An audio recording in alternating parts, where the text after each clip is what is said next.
kalau kencing bayi itu terbagi dua. Kalau bayi ini selama bayi laki-laki dan bayi perempuan. Kalau bayi laki-laki selama dia konsumsinya masih ASI, maka itu bukan najis. Tapi kalau perempuan, ini bedanya nih, mohon maaf. Jadi perempuan dan laki-laki itu sejak lahir udah ada perbedaan tuh. Kalau perempuan mau konsumsi ASI atau tidak konsumsi ASI, itu udah dihukumi najis. Itu kalau dalam mazhab Syafi'i udah dibedakan lagi. Kalau perempuan, bayi perempuan itu dari awal udah najis. Nah, kalau al-qai, muntah tadi sama kotoran itu sama dengan kencing itu. Najis juga, ya, najis. Jadi dibersihkan sampai hilang ain najas. Ada 3 tuh. Kalau membersihkan najis kan ada 3 ya. Ta'muhu wa rihuhu wa ta'muhu wa rihuhu wa launuhu. Rasanya, baunya, dan warnanya. Itu cara menghilangkan najis itu. Baik itu muntah, kencing maupun kotorannya itu. Seperti itu.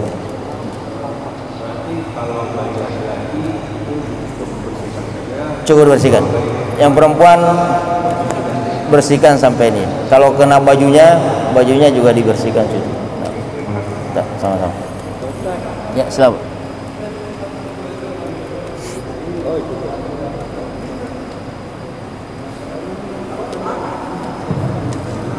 Assalamualaikum. Assalamualaikum. Tadi awal tadi ada masalah pakai. Pada intinya kalau kita baca Bismillah itu hanya dari itu. Tapi apakah itu muslim atau muslim? Kalau baca Bismillahnya itu halal atau tidak hadis itu satu. Terus bagaimana kita tahu ini dalam kehidupan sehari-hari semua pasti akan mengalami. Ini kita mau makan ayam di satu warung, tapi kita tidak tahu dia baca Bismillah, walaupun muslim tadi mungkin potong kita sholat tapi juga belum atau tidak ada sholat. Apalagi baca Bismillah itu, terus bagaimana kita tahu dan tentunya ya terima kasih. Assalamualaikum warahmatullahi wabarakatuh. Terima kasih bertanya. Yang pertama adalah masalah bismillah tadi. Kalau tidak baca bismillah, mau muslim non muslim, itu jatuhnya bangkai. Karena bangkai berarti najis. Nah itu. Tapi kalau non muslim baca bismillah, tapi non muslimnya ini bukan ahli kitab, meskipun dia baca bismillah itu nggak sah. Jadi bukan cuma bismillahnya, orangnya dulu. Jadi banyak ya. Kan nanti itu kalau bahas fikih udhiyah, fikih menyembelih itu kan banyak. Alatnya, hewannya, orang yang memotongnya, statusnya seperti apa itu. Jadi kalau non muslim dan bukan Nasrani dan bukan Yahudi, maka mau baca Bismillahirrahmanirrahim pun itu nggak sah itu. Tapi kalau Nasraninya dan Yahudinya, kenapa kalau sudah baca Bismillah udah dianggap sah? Karena sebenarnya mereka mengakui ada Allah juga. Cuma masalahnya juga menganggap yang lain Tuhan juga, itu jatuhnya syirik jadinya. Makanya ulama di situ memberikan syarat. Ahli kitab ini kalau cuma sampai Bismillah itu cukup. Tapi kalau ada tambahannya, misalnya Bismillah wabni Uzair wabnu Maryam, itu yang masalah, nggak boleh. Jadi seperti itu. Kemudian yang kedua itu masalah sensitif memang Pak. Ada memang kaidah usul mengatakan al-ada muhakkamah. Adat istiadat tradisi masyarakat itu bisa jadi hukum. Contoh nih, kita di dalam satu kampung, misalnya di Batam ini muslim semua. Karena kita menganggap ini sudah muslim semua, dan tradisinya kalau muslim yang motong itu baca bismillah, nggak usah nanya, nggak usah ada tulisan di situ Bismillahirrahmanirrahim, nggak usah ada logo halal MUI, nggak usah. Itu al-adab muhakkamah.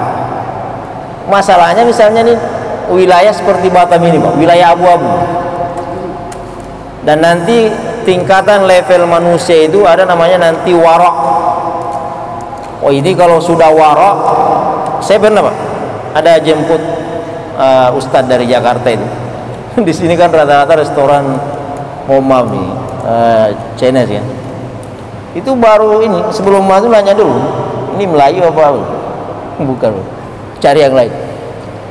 Itu warok namanya. Karena nggak mungkin juga kita masuk di situ tanya, Pak ini tadi dan ini nggak efektif juga. Kadang yang petugas ininya nggak tahu tuh beli ayamnya dari mana kan. Nah, itu panjang lagi cerita. Ini bisa keburu lapar baru keluar makan ayamnya. Nah, karena wilayah abu-abu tadi itu, inilah pentingnya Pak ya. Pentingnya kita, karena di Batam ini aja ada itu Yayasan Lembaga Konsumen Indonesia itu kan pernah mengangkat di buletinnya itu. Di sini ada di daerah Nagoya ini. Itu udah berkali-kali didatangi, pasang label halal, pasang nggak mau kan. Nah, itu banyak juga kayak gitu. Dan ada juga kasus pasang label MUI di situ, halal itu, ternyata hanya labelnya aja, isinya tetap ada araknya tadi. Nah ini karena berangkat dari kondisi Batam yang seperti itu Pak, banyak mafia dan banyak yang hanya orientasi bisnis. Makanya kita harus tabayun, itu harus itu. Karena warok tadi itu, apa artinya warok? Betul-betul menghindari barang syubhat. Syubhat itu kan bainal halal wal haram, antara halal dan haram. Dan kata Rasulullah, kalau sudah ragu ini halal atau haram, maka itu udah haram jatuhnya itu, hindari. Nah makanya penting untuk mencari memang restoran yang betul-betul kita kenal orangnya, kawan ya. Karena nggak mungkin kita duduk di situ nanya dulu, bukan nanya menunya kan. Nanya ini tadi potongnya Pak Bismillah nggak? Non muslim ahli kitab nggak? Oh itu panjang lagi tuh, bisa ribut. Nah itu Pak. Jadi perlu tabayun, kalau Batam ini harus diperjelas. Cuma kalau nggak mau panjang kayak tadi ya, minimal misalnya masuk di warung Padang udah selesai itu. Kalau di warung Padang insya Allah lah muslim semua kan, dan biasa tradisi mereka itu baca bismillah. Kayak sebenarnya dulu 5 tahun yang lalu itu MUI kita ya, itu keliling Pak, ada dulu penggalangan dana kalau nggak salah gerakan 5.000 untuk mengumpulkan wakaf supaya betul-betul umat Islam ini punya RPH di Temia kan, rumah pemotongan hewan. Dan sampai hari ini belum tuntas. Saya kemarin ditunjuk juga jadi dewan pengawasnya itu. Sejak setahun yang lalu sampai hari ini belum selesai. Orang udah selesai dulu, ada kandangnya belum selesai. Nah ini berapa persen Pak? Coba dicari datanya itu di Batam itu, cari datanya. Ternyata itu 90% tuh hewan-hewan tadi itu dari non muslim semua. Mana muslimnya?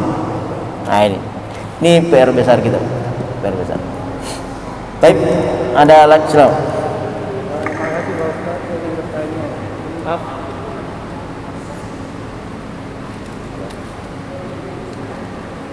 Terima kasih. Apa hukumnya kita memakai semir warna hitam? Apa dalam Islam boleh atau tidak? Semir apa Pak? Oh. Yang kedua pertanyaan saya itu saya dari pulau. Kalau ada saudara kita yang meninggal dunia, jadi pakai minyak untuk itu apa hukumnya? Itu aja pertanyaannya Pak. Baik, terima kasih. Yang pertama masalah semir ya. Ada hadis uban dulu, uban ya. Uban itu yang pertama banyak hukumnya itu, termasuk tidak boleh dicabut. Jelas larangannya itu. Uban itu memang kalau sudah ada nggak usah dijadikan ini ya. Karena memang umurnya udah segitu mungkin. Jadi uban itu nggak boleh dicabut. Nah, kalau mau disemir boleh nggak? Boleh. Cuma satu, yang penting jangan warna hitam. Itu aja. Cuma masalahnya kita mau warna hitam. Tapi mau warna kuning silakan, warna emas silakan, warna merah silakan, nggak ada masalah. Cuma biasa ini mohon maaf ya, biasa ulama ini, kenapa banyak anak-anak muda? Anak-anak muda itu tetap ditahzir.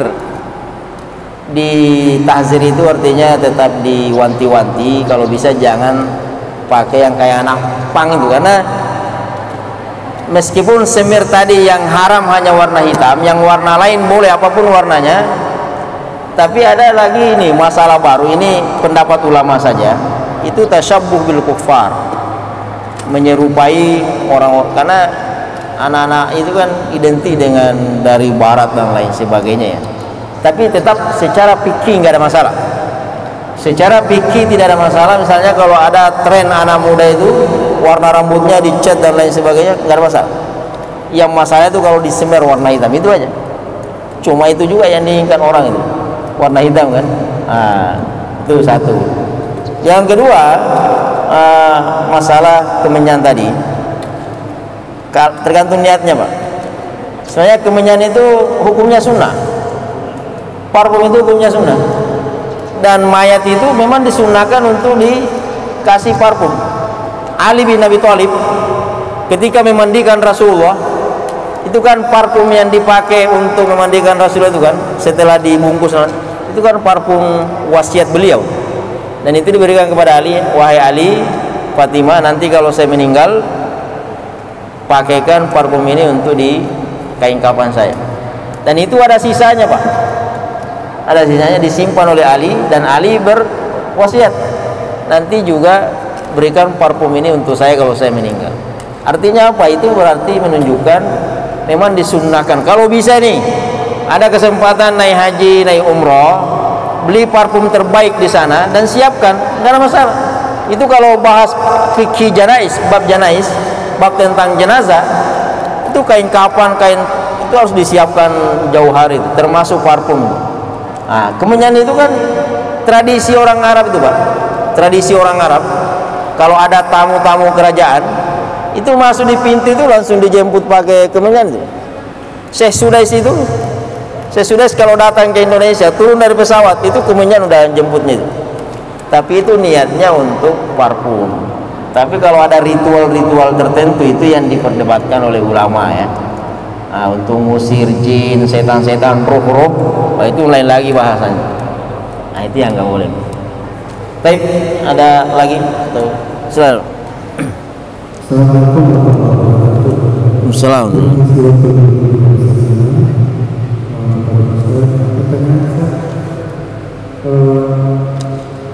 Dari dulu sekarang kita beda hobi. Ada hobi seseorang itu bukan batu Akik. Ada hobi macam-macam hobi gitu ya. Sehingga dengan hobinya itu bisa melalaikan kepada Allah SWT.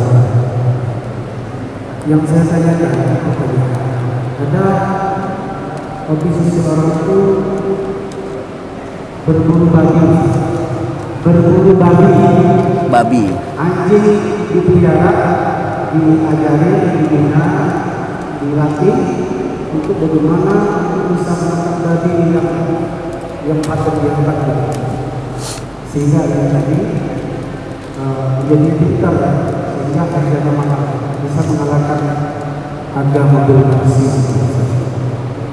Ya, ini ada katanya, dan apalagi Batak ini banyak kata persaudaraan kampung masing-masing gitu kan, dan tentang persaudaraan imam, persaudaraan dan sebagainya. Yang saya tanyakan, setujukah Ustaz ini ada ikatan persaudaraan berbagi? Dulu saya ingat ketika Asman Makmur menjadi wali kota hadir, beliau melakukan satu izin bukan mengatakan lagi supaya ada persatuan berbagi. Yang saya tanyakan itu kan yang dipelihara anjing, yang diburu juga babi. Itu dua-duanya kan binatang najis berat gitu kan. Hari-hari orang yang punya anjing ini dijilat, ya kan, akan dicium-cium gitu. Bukan ketika dia sholat, saya perhatikan, ya kan dia tidak membersihkan kepala saya bersihkan supaya nanti bismillah cukup dengan kunci bismillahnya. Jadi ini perlu kita pencerahan supaya orang-orang yang melihara ini yang di dalam agama saya harap tahu kita boleh melihara anjing tapi punya melalui dalam menjaga bor gitu kan, itu menjaga rumah itu kan kalau saya terima kasih. Assalamualaikum. Terima kasih Pak. Masalah ini ya, ini sebenarnya tradisi. Ini paman Rasulullah itu termasuk hobinya itu Pak, Hamzah itu. Hamzah itu kerjaannya itu kalau lagi senggang itu pergi berburu itu di padang pasir. Tapi memang unik nih, yang diburu babi kan. Nah, yang jelas dalam Al-Quran itu kalau nggak salah di surah Al-Maidah ayatnya itu mukallabin ya, ada istilah mukallab. Mukallabin itu kan diambil dari kalimat kalbun, anjing. Artinya anjing yang terlatih. Tradisi dulu, kenapa anjing itu dilatih dan dibolehkan dan sampai turun ayatnya? Karena tadi banyak hewan-hewan buas mengancam, termasuk babi itu. Itu kan esensinya beda ya. Kalau sekarang dijadikan hobi, memang cari hutan ini untuk berburu babi itu. Nah, kalau niatnya untuk menghabisi babi tadi itu atau hewan-hewan apapun yang mengganggu, karena kan dulu gunanya anjing yang dilatih kan memang untuk itu, dan itu sunnah, nggak ada masalah ya, nggak ada masalah. Makanya termasuk anjing kalau dalam bab fikih itu bisa jadi tukang sembelih Pak. Sama kalau kita nembak burung itu, nembak burungnya itu kalau cuma langsung nembak mati itu jadi bangkai. Tapi sebelum nembak kita baca bismillah, bismillahirrahmanirrahim, nembak kena mati itu halal dimakan. Sama dengan anjing ini. Anjing itu kalau pas kita lepas baca bismillah, hewan apapun kalau misalnya hewannya halal di sana dan dibunuh, maka itu halal dimakan. Misalnya nih dicakar sama anjing itu dan kita tidak sempat sampai di sana, hewannya udah meninggal, yang penting tadi pas dilepas baca bismillah, maka itu halal untuk dimakan. Halal untuk dimakan, dan itu sunnah itu. Cuma ada ulama fikih yang mengatakan itu bekas cakarnya itu diambilin, diambilin. Kemudian yang lainnya silakan dimakan. Nah, itu niatnya kalau untuk menghilangkan hewan-hewan yang mengganggu masyarakat, yang merusak tanaman, kebun. Situlah gunanya anjing itu dipelihara itu. Nggak ada masalah. Tapi kalau niatnya tadi berburu itu, sebenarnya kalau berburunya pakai anjing nggak ada masalah. Cuma yang masalah itu kalau babi yang diburu. Buat apa misalnya? Apalagi di Batam ini. Kalau yang diburu adalah rusa misalnya, kita ingin makan nggak ada masalah. Tapi kalau babi buat apa? Kecuali babi ini memang merusak, ya merusak. Silakan. Bahkan itu bisa disunahkan itu buat paguyuban tadi. Kalau dalam rangka untuk supaya mengurangi mudarat babi tadi itu.